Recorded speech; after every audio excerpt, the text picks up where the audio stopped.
I should grab my guitar now. My neighbor- Hi, everybody, which is nobody right now. Yes. Hi, everybody. Welcome to Never Normal 2021. 2021. We did it. We High did five. it. High five. Renee, you're the best. I'm so You're the excited to be starting this year with you. Me too. Did you feel like I felt like I entered 2021 like, can I come in? Is it Yeah. Is it Like, see? let's We're good? Am I baby good? step, baby step. And then you were like, oh, okay. Then it's like, wow. And then look what happened in the first 6 days. We're all like worried about 2020.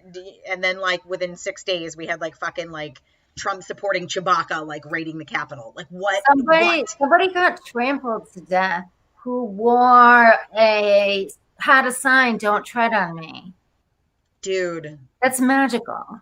It is magical. That shit is falling apart. You know, I had this moment too this week. Like, this may be so controversial to fucking say, but like, that asshole bizarrely did it. Like, we took back the Senate, we took back the House, we visually saw like systemic racism, like raiding the Capitol, and we're about to have the first like black female like second to commander in chief in our country. Like, that motherfucker did it. Like, he actually made America great again. Oh my God. I love what you're saying. And there are people that are going to be like, what? But yeah, I agree with you. Like, in a weird, circuitous way. Like, he riled so many people up for 4 years that asshole, like, actually accomplished his goal. Like, he made it great again. Like, no part of me, like, I wanted Hillary to win like nobody's business. Like, I was screaming it in the streets. Like, I was like feeling it every day, hoping it would happen, and just feeling like it already had happened. But I mean, if she had won, I don't think we'd have all this change. Everything does happen for a reason. I know that sounds so incredibly cliche, but something had to be through it. You and I have been through the ringer. Sorry, like, you had to. How much happier we are now. Like, other people that have been through what we've been through might not survive and might be in an insane asylum. Like, we know what it's like to face our fears, and like, we know how to do it. So like, that's why other people's perception of what we're saying might be like, how dare they say that? I get that. And I get that, but I 100% am with you. And I also feel like there's got to be a way to look at the blessing, and I just feel like what was interesting before all of this, and even I take personal responsibility, like, and again, this may be another controversial thing to say, but I think some of us Democrats are partly responsible for this because we got complacent, and it's like, I got to admit, like, I take personal responsibility. We had a black president, and I'm like, problem solved. And like, I stopped paying attention. I was less vigilant, you know, because I thought we were more healed than we were. And, you know, I realized that part of that came from my privilege, being able to like overlook certain things. And I wasn't as immersed in being a part of like the solution. Like, I was, before all of this, I was not racist, but I wasn't anti-racist. I wasn't a part of the solution. And I realized there was a difference between just being like not racist and actually being anti-racist and being, you know what I mean? And it's kind of like gay people didn't get rights until straight people marched. And it's like, we have a responsibility to show up for our fellow citizens. And like, it's not our problem. Like, it is our problem. It is our problem. It is our problem. We want to be the change that we want to see. So we've got to, anytime we see racism, we've got to excavate it out. Get it out of there. And there's that weird thing of like, I feel like before Trump, there was an appropriate amount of shame attached to being a racist or a bigot or a homophobe. It's like, if you were those things, you just didn't say it out loud. Like, you were still horrible and I knew it existed. But then Trump gave them a platform. And so all of a sudden, like, those of us that are on the right side of history, and also, I don't know, have a moral compass, noticed that like level of ignorance was staring us in the face. And it was like, for me, I think I needed to see it, and that sucks, and I think in It so does many suck. ways, like, I feel like every Black person owes a white person an apology because they've been Yeah, you said black person. screaming it through their art and their I think music you for said black years. person. I You know you. what? I know you meant a white person owes a black person an apology, but I Did think I just say the opposite? I'm you super might sorry, have. guys. I might be wrong. No, no, no. If I said that, like, that was just me misspeaking I know. because I'm tired. Um, Sorry. Oh my god. One time in my stand-up comedy, I said I hate orphans. Like, it literally just came out as like it was an accident. And I was like, no, no, no. Like, who hates orphans? That's not a thing. It's not actually a thing. So if I just said that, I pray to God we edit that out because that was not my intention. I I know mean, I Jesus, could be buddy. wrong. I could be wrong, but I think that's what happened. For me, I always knew this. I mean, I always had, like they say, ignorance is bliss. I always kind of knew too much what was going on in the world, and I couldn't accept it. I was just like, no. I had justified anger. I had rage. I had resentment. I had self righteousness. And then when I got sober and worked on all that, and finally was like, I accept the things I cannot change, the courage to change the things I can. All of a sudden, the world goes into chaos, and everything that I wanted to change started changing. Yeah. It's so interesting to me that like I finally stopped raging about it, and it like I was like a punk rock kid. Like I was like angry, very angry. I Uh agree. Yeah. So it's interesting that I accepted it and then it started changing. But there's still the other side of the complacency. There was still also the same thing for me. But I wasn't as angry at the time of when Obama was president. And I felt like I had the complacency too. And I had friends tell me, like, I got pulled over. I told you this, right? I got Hmm. pulled over and I was going down a one way, the wrong way. And I had been partying with my friends who were Black. And I called them, it was 5 in the morning. And I was like, oh my God, I just got pulled over going down the wrong way, the other way. And they're like, we'd be dead. We'd be dead, Jackie. Like, that's not cool. They were mad. Yeah. And I was like, oh my God, like, they need to chill out. The And shit now, that we don't notice. Like, and it's, now I'm like, yeah, it's true. Like, somebody and I've posted, had moments like that too. Like, I remember one time when I was living in Jersey City and I was running late and it was pouring rain and I was trying to get to the PATH train. I happened to have a black sweatshirt on. This young man next to me happened to have a black sweatshirt on, and it started to pour. So both of us, I don't even know who this human was. Um, we flipped up our hoodies and we started like running to like for cover to get into the train because I was like running late and I get to there was a cop like sort of just monitoring the entrance to it was at like Grove Street in Jersey City and there was a cop standing right there and I like ran and pulled my hoodie back and like ran down the steps and the young Black man standing next to me got to the same thing and the cop stopped to talk to him and I remember getting on that train oh, and wow. the first thing I thought is holy shit, that is my privilege. The privilege is that young man was probably doing the exact same thing I was doing, just running late and trying to get out of the rain. And he's going to be late for work and I'm not, Yeah. and it's Yeah. like, that's the stuff, like, even though I'm a Latina person, like, I'm white passing, like, I still get to not be late for work when I'm running in the rain because I look white, and it's Yeah. like, that poor kid wasn't doing anything different and like how much must that suck, like why didn't there was a part of me that wanted to go back and be like fucking why aren't you stopping me too, dude? Right. You know what I mean? Like it was just, but it's little things like that where But it's that's not always why this I love you because I huge, know you do really think that stuff does affect you. It affects me too. like it bothered me when I Yeah. got to work that day. I'm like, that's not fair. Yeah. I felt guilty to be like, well, I get to be on time and he doesn't, like that's fucked up. Yeah. Yeah. I remember I worked in places where I was like, I'm not making as much as this guy. And they're like, well, Jackie, he's got a family. Like, and we were doing the same exact thing. Like, Hmm. that's not racist, but we've dealt with women, like, we've fought, like, trying to prevent getting raped. Yeah. And so, Yeah, we've had our own journey too. Like when I was training for a triathlon, like there was a lot of men on my team, and a triathlon is obviously swimming, biking, and running. It's three different disciplines. So oftentimes in a day, I would swim in the morning, and then when I got out of work in the afternoon, I would ride, and then like I would try to run at night, but I would run on a treadmill. And I remember my teammates were like, "Why don't you just like run in the park?" And I'm like, "'Cause I'm a woman and it's at night." Like you, sir, can do your runs at night with yeah, earphones in the park, but like I yeah, don't want to get raped.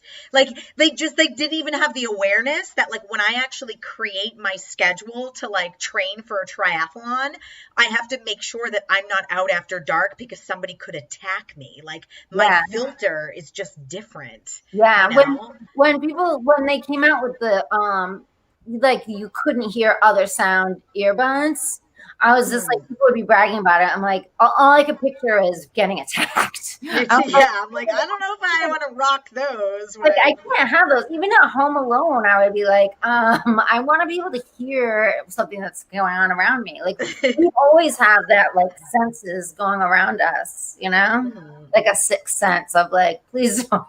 Yeah, please don't kill me. Because the reality is, like, our bodies are the outside of our bodies. I think, obviously, because of childbirth, we're physically stronger. In fact, I learned a lot through this that even my spinal surgery process, like, they're leaning more, orthopedic medicine is leaning more toward anterior procedures through the front of the body, like a C-section incision for women, because our bodies are so strong and our organs are so strong because of childbirth. All that shit naturally moves out of the way and goes back and heals. So internally, our organs, the insides of our bodies, are so much stronger than men's, because like we Wow. literally grow humans inside of us. You know what I mean? Like we literally grow our species on the inside of our bodies. Wow. Like Maybe that's why we obviously our live bodies must be longer. stronger. What is it? Maybe that's why we live longer. I'm sure. So I found that like really interesting, but obviously Yeah. like our muscle mass as far as like lifting things, we're not stronger in that way. Like I know I'm in full acceptance that like a man could physically overpower me. Like I'm 120 pounds and I'm 5'4". Well, now after the pandemic, maybe a little bit more than 120 pounds, but you know what I mean, girl. It's maybe like 127, 130. It's fine. It's 130. It's fine. I just said it out loud. I don't believe you. Dude, I just got weighed. It's true. One Look, guys, look one at how thirty honest I am. 130 isn't bad. I'm 124 though. Thank you. It's 138, actually. It's fine. I don't want to tell people. 138. I don't believe you. But who cares? You look great.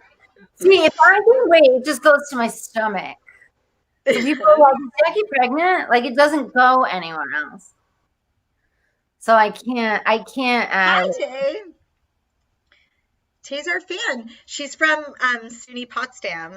I'm doing your school on February 5th. Are you excited? I'm really excited because I was supposed there. She's from the school that I was supposed to perform on December 5th, and then I had like technical glitches, and so I had to not perform so that they didn't see my screen, which was really just like porn and hackers. And I was like, I don't think your school paid for Oh God. that. So I had to reschedule for Feel like February. Renee's really doing some good stuff here. I don't know what she's doing. Fine. I'm doing well. Tay, how was your holiday? Was it good? Thanks for being here. Dun, dun, dun. I'm What getting did a you little more do? tech savvy with this StreamYard thing. I still want to find a way for you to be able to read the comments as Oh, that's right. well. I just fixed it so I can. I hit Oh, you comment. can. You can see Yeah. it? Yeah. Oh, good, good. With my glasses. Hope you're both doing well. Thank you, Tay. We are. Tay, what did you do for New Year's, Renee? Did we already talk about it? Oh my God, it's actually kind of funny. So I had to open my Starbucks. For those of you who don't know, I still have a survival gem. But I love it. Trust me. During coronavirus, when there wasn't that much comedy going on, I was pretty happy about Starbucks. At any rate, so I had to open my store on New Year's Day because I had Christmas off and I had to work one of the holidays. And because I'm a supervisor, like you couldn't get every holiday off. So at any rate, so I went to bed at like 7:30, like an old person, and it ended up being great. But then the funny thing is, coincidentally, like without me setting an alarm of any kind, at 11:59 I woke up to pee. So I celebrated 2021 on the toilet. Ta-da! Wow. Yay! I literally was sitting on the toilet in the middle of the night, like all like, because I had woken up from a daze, and I'm like, wait a minute, did I just ring in 2021? Did you hear your housemates screaming? They were at the other house, which I had requested to go. I was like, please. I opened the next day. They were super respectful. It was great. That's great. Yeah, so there was not much noise happening in That's my house. beautiful. That's kind of magical, I think. Yeah. Did it feel magical? Did you look out the window? It felt magical. You know, I like, for me, you were manifesting. The New Year is about like healthy choices and like realigning myself. And so granted, like it also has to do with my sobriety, but like I don't feel this need to act out on New Year's. Like I don't want to start the new year all like hungover, filled with regret from the night before. So like there's no part of me that feels like I'm missing out. Like going to bed at 7:00 and like starting my day, starting like my year with, and you know what else it did for me? It simplified the stigma that we put on a new year. Like it really is just another day. And I think sometimes the pressure of like what that means, New Year's Day, we create this like illusion that causes us to be like super motivated for the first week of January. That's why I always used to call my New Year's resolutions my to-do list for the first week of January. Because it dissipates right after the first week. And when I just like, yeah, I create an intention for the following year, but I don't put too much pressure on like what the new year means. I think I do that more for my birthday than I do. And you probably do the same. I know, just because we both have like a morning routine, like we do it for every day. Yeah. We do a fresh start to every day. Every day is like a new day. One day at a meow. I went outside at midnight and went for a walk. I was staying in Silver Lake in the hills. Oh. Yeah, so my friend and I, like at 11, went for like a nice walk, and we were like watched all the fireworks and stuff. I did hear some of the fireworks, and I didn't find it disruptive. I actually weirdly found it soothing, even though it woke me up a little bit. I don't know. I get bored with them unless they're like really high up or like extravagant. It's just like, but it's fine. I'm glad I saw them. Whatever. It's festive. Festivus. Well, now I do have to ask, even though we're like, let's not put too much pressure on the new year.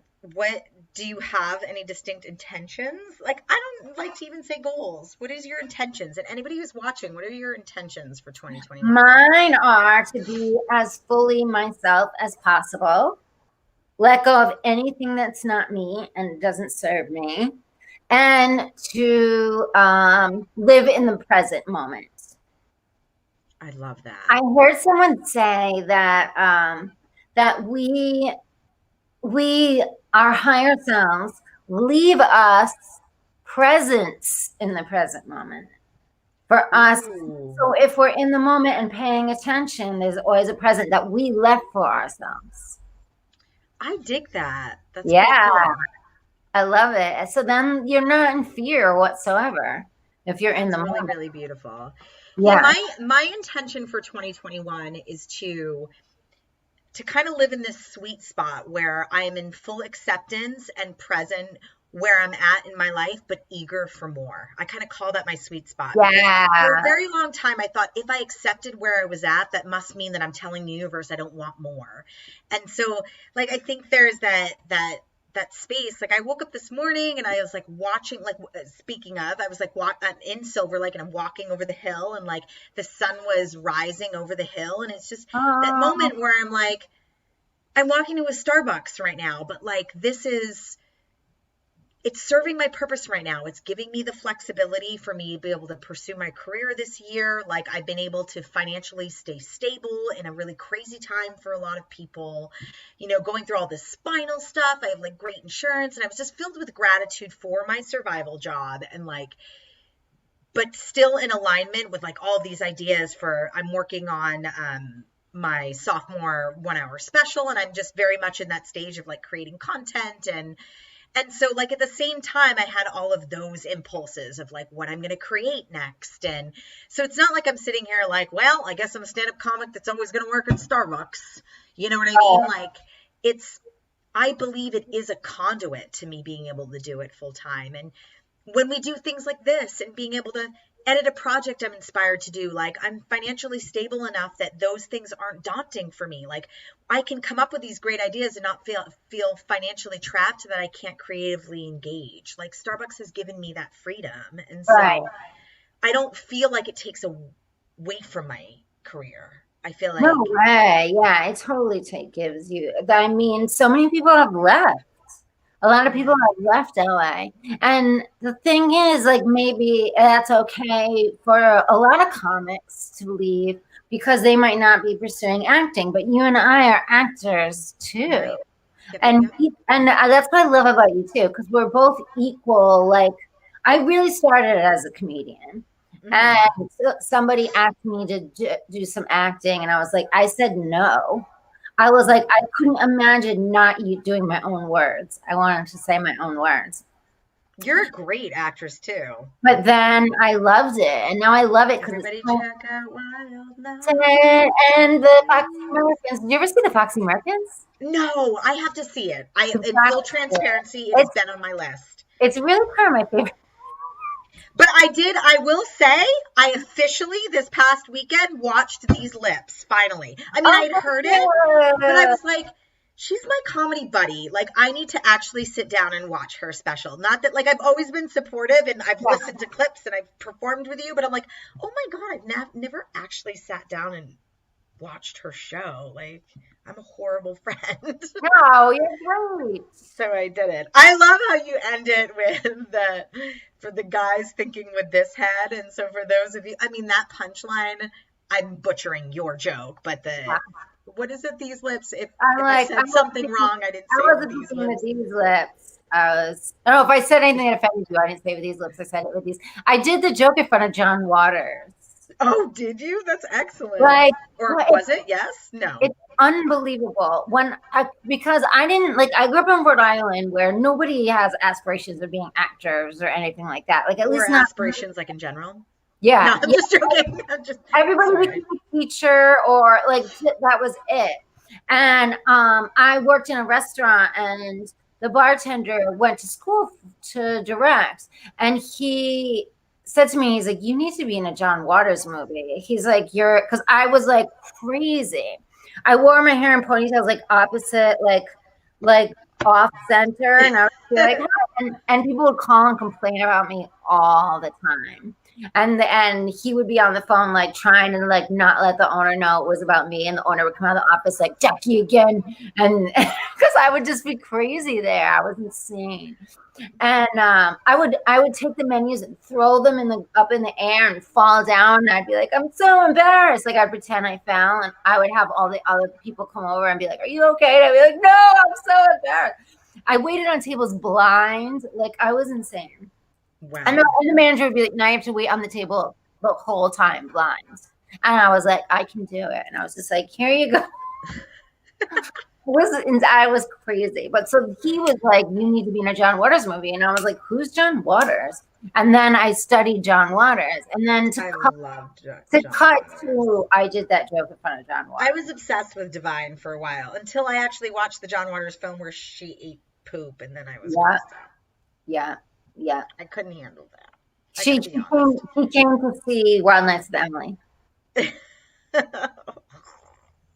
I feel like poop comes up in every one of our episodes. When I was editing our most recent episodes, I noticed, I'm like, wow, we talk about poop a lot. That's really funny. I don't know why that comes up. In fact, I edited a little poop sound into one of our clips. Guys, those of you who have been loyal to us, we have a really fun edited culmination of Never Normal 2020. And we love you. It's going to be great. You guys should all watch it. We'll let you know when we're ready. My friend today got mad at me. He was like, Jackie, you can't love everybody. Like, you say Lou loved everybody so much. Like, it doesn't feel special. He wanted to feel special. And I was telling his friend I loved him. And I'm like, Tommy, I do love everybody. Like it's a thing. I love the world because we're all one. I love everybody. I don't like everybody, but I do love everybody. I totally get that. I feel the same way. Yeah. Oh, by the way, speaking of us both being actors, and I have a self-tape audition for the new show Superstore Woo! that I have to film after this. So I do have a hard stop today, but I figured, you know what, I would say that out loud so you guys knew. It's my first audition of 2021.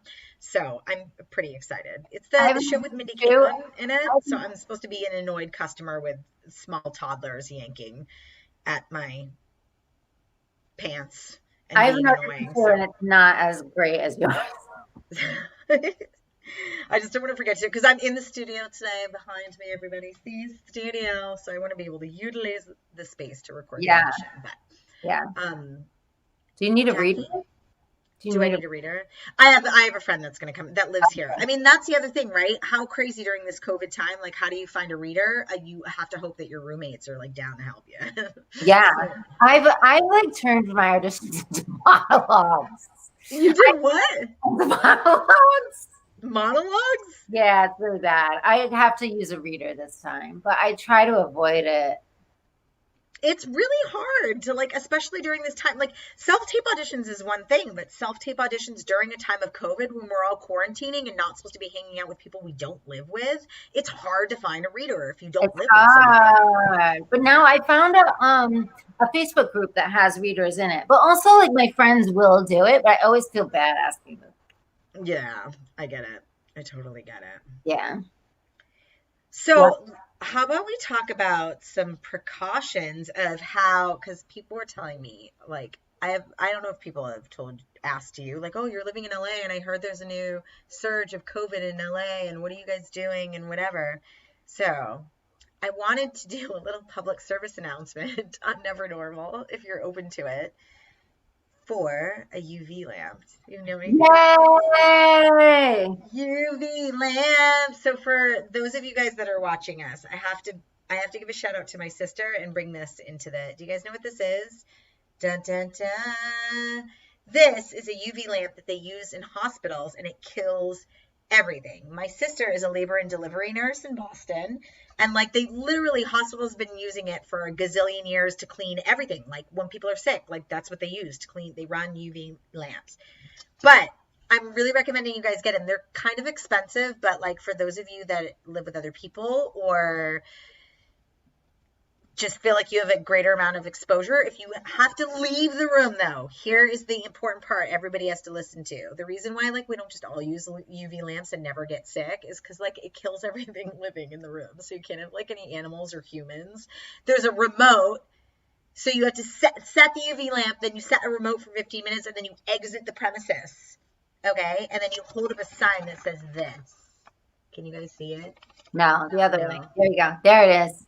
Wow. Running UV disinfectant lamp, do not enter. It's really, really dangerous. I love that I got it for you. I'm really obsessed. So for those of you still having concerns, not that you have to be in Los Angeles, but you can buy them online. And I really actually recommend them because it has been changing my life since I do live in a co-living community where like I'm exposed to a lot of other people. So anytime I ever go into the common space, I take 15 minutes and I run this crazy lamp. Wow, that's awesome. And it keeps us safe. They must be so happy. They must love your sister too. I know, like how great of a gift is it? It's a pretty awesome gift. But I feel like since we have a public platform to talk about this, I wanted to recommend that everybody get one. There's nothing funny about that, but it's really excellent. What is your sister's name? I have a friend that's a nurse in Boston too. Nina Passerini. That's her married name. Well, her. Okay. It'll be fun if my friend knows her. I'll ask her. What a great gift. I love the idea of someone telling. I said I love everybody and I don't like everybody. And this is a joke, but I still feel like when you die, you go to like a happy joy place. So it's not that bad and it's not that much of a joke. There's some You're not that morbid. Yeah. I think this moment, I'm going to be honest. Let's tell Trump that he can put that on him and his friends. and Oh get my rid God, run the UV lamp with everybody in the room. Don't even worry about it. I know, like, I had this morbid thought too, where I'm like, wait a minute. Everybody is upset that like these super right-wing conservatives think it's a conspiracy and no one's wearing face masks and like they're all catching it. And I'm like, let them. Oh, it's a conspiracy. Like, you know what I'm saying? Like, none of you guys wear masks. Everybody catch it. Like, allow, like, what is that called? The Darwinism, the evolution. survival of the fittest. Yeah, like survival of the fittest. I'm just like, fine. If you think it's a fucking conspiracy, don't wear a face mask. Just do me a favor and only hang out with each other. Okay? Yeah. Like, do whatever you gotta do. You know, wean you off the planet. I'm good. You know, I feel bad, but I'm like, if that's proactively your choice to, and I'm like, why are we saying anything? Don't stop them. Yeah, it's like if you don't like your grandparents, like I like, you know, I've been wearing 2 masks. Yeah, I do when I'm at work too. But yeah, it's hilarious. But also it might be funny to tell Trump that like the UV lamp kills. Well, like if he thinks he's Superman, like have him UV himself every day. Oh my God, I know. He's like unraveling, and he got banned from Twitter. Did you hear this? Love like it. He literally is banned from Twitter. I love it. I'm like, who does that? Like, he is an anomaly to the human, like, the fact that he's not even going to be at Biden's inauguration, like, that's never happened in the history of our country where one president doesn't, like, pass the baton to the next one. Like, he does not realize, like, there's nothing about him that's presidential. Like, he's all... Nothing. I feel like they're going to find McDonald's wrappers all over the White House. Dude, you know what? One thing he's not going to have to worry about is anybody ever plagiarizing his presidential speeches. Yeah, no way. He's good. Yeah, I want to hear like I like pretending, like Melania and Trump are having like mindful, beautiful conversations. Like, what do you think their conversations are like? Like, aren't they? I feel like they're just like they're probably incredibly just all ego. Yeah, it's kind of sad. Like, it literally breaks my heart, you know? Like, this is what happens when we tell young boys not to cry when they're 4, they turn out to either be Trump or serial killers. So guys, don't do it. Like, you know that his brother drank himself to death when he was 30? Did I tell you that? No, it doesn't surprise me. Like, come on. He must have had a really shitty childhood. Yeah, I'm sure. But, I mean, you and I drank a lot. I never came close to dying. Well, I did, not from drinking, but a combination of a bunch of stuff. Yeah. I mean, he must have had some horrible stuff, but whatever. I know. It's true. It's hard. Like, you know, like in the seed of all of us, there is that innocence. But when it gets so convoluted by all that other stuff, that humanness, my only hope for him is like the dark passes and he becomes like pure love again. He'll be like, fuck, I messed up that incarnation. Like, I'm hoping he created the most change. Yeah. Or like, look at me, I'm a badass. I let myself be so freaking hated. He's the most hated person on the planet. Seriously. It's true. I mean, maybe that was his soul's purpose in a weird way. Yeah. I don't know if that's possible, but like, I'm sure he created a lot of contrast, and inadvertently it creates a lot of change. He's a change agent. Yeah. Agent for change. Well, speaking of being a change agent, I need to go change myself into being a customer at a Walmart. I have to be a woman. Jackie Monahan, you were a delight. I love you so much. I'm so happy to see you. Thank you guys for joining us today. See you guys next week on Never Normal. We love you. 2021. We love you. Everybody stay safe. Run a UV lamp. Jackie, play some music for us. Da, da, da, da, da, da. Bye, everybody. Bye, everybody. We're actors. We have to stay in LA.